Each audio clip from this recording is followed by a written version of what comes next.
In today's video, I'm going to teach you how to select multiple columns in Power BI Query Editor.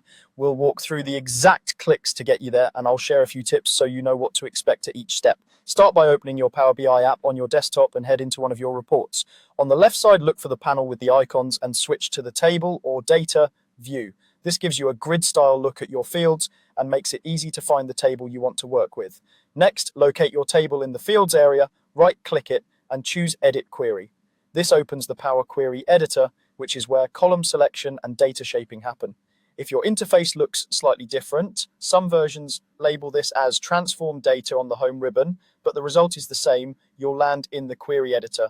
Once you're in, make sure you're on the Home tab at the top. In the upper ribbon, find the option labeled Choose Columns. This command is your main tool for selecting multiple columns in one go. Click Choose Columns to open the selection dialog. You'll see a checklist of every column in your current query. From here, you can check several columns to select them at once, or use Select All to grab everything.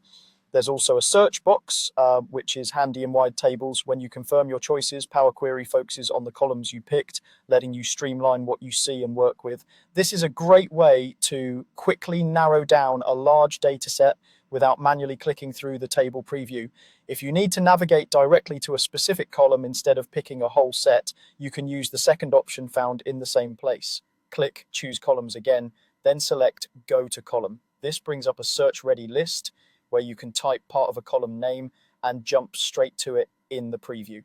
It's especially useful when your table has dozens or hundreds of fields and you don't want to scroll around looking for the one you need. To recap the flow, open your report, switch to the table view, right-click your table and choose Edit Query, ensure you're on the Home tab, and use Choose Columns to either select multiple columns at once or use Go to Column to quickly locate a specific field. With these two options, you'll move faster and stay organized in Power Query.